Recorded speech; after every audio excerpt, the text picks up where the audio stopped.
Okay, so we're moving on to Torq number 4. On Torq number 4, my ones are going to be starting on our squat and row. Okay, so using the rip trainer, holding the handles, gripping right in the middle of the block to start with. Body's lined up right with the post where the rip trainer is hooked to. I'm going to drop down into a squat with my arms extended. As I get up to the top, I'm pulling right into my chest. Find that center line and pull it right in, or the point right between your hands. If they need to make this more difficult, first thing you're going to do is you're going to move the hands away from the anchor point. They're going to drop down, pull it in. That's going to make it more difficult right there. If they need to make it easier, we're going to go here, closer to the anchor point. That'll make it easier. You can also narrow the stance up a little bit, and that'll create more torque as they go. Twos are going to be over here right next to the bikes. We're doing single leg reach. So just like a single leg deadlift without the weight, we're just working on pattern. It's okay to coach them that and tell them that. We're working on pattern training. So we really don't want them to have weighted hands, just working on speed, balance. Okay, so I'm dropping here just like this, kicking my leg back, reaching for that bike seat, coming back up. Okay, dropping to it, reach for the bike seat, coming back up. Okay. All right, we're on round 2 of Torq number 4. My ones are going to be starting on power block chest press. So we can set up using the Bosu ball or a Torq if your gym has Torq. Drop it down.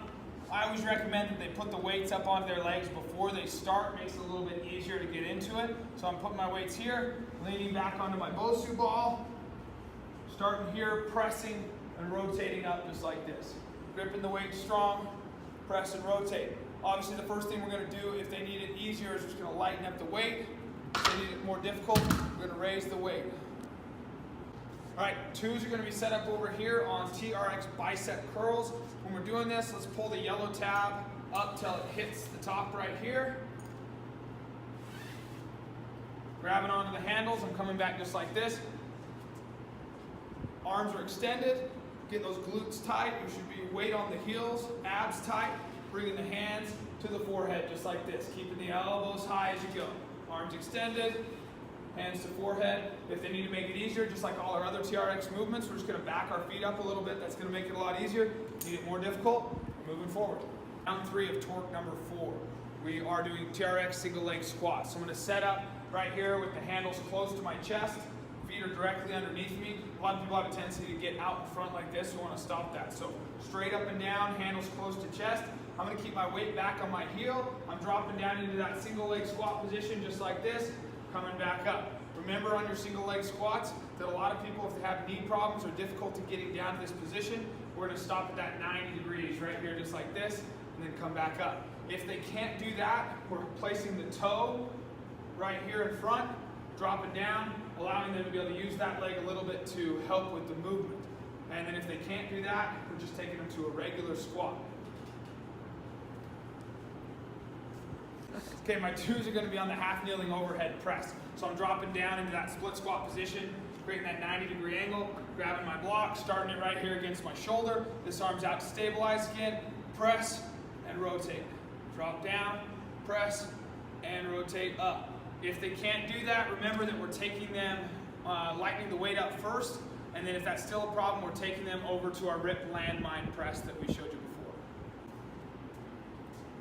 All right, so we're on to our final round in Torq number 4. We're starting with reverse lunges. So I'm set up with my feet together. As I drop down, taking one leg back, arms are working opposite of legs right here just like this, bring it back forward. So I'm dropping down, coming back up. Okay, we're going to do one side and then the other. So setting up on our other group over here on our rip trainers. Twos are here. We're on our landmine press. So setting up feet. We're going to go left foot in front, right foot back. I'm going to be pressing with my right arm. Hands are on the black part of the handles here to start with. I'm pressing up to straight, dropping back down to my shoulder. Press up, drop back down. If I need to make this more difficult, I'm moving my hands down, creating more torque as I go. If they still need to take it a little bit further, we can start them sideways right here, and we can have them press up into this as well, or take a few steps forward. If they need it easier, just remember we're moving closer to the anchor point as we go. All right, so once you're done with that, you got a quick challenge round. You only have 3 minutes on this one, so you have 90 seconds to set it up, so pick something easy, simple plank, squat, something like that.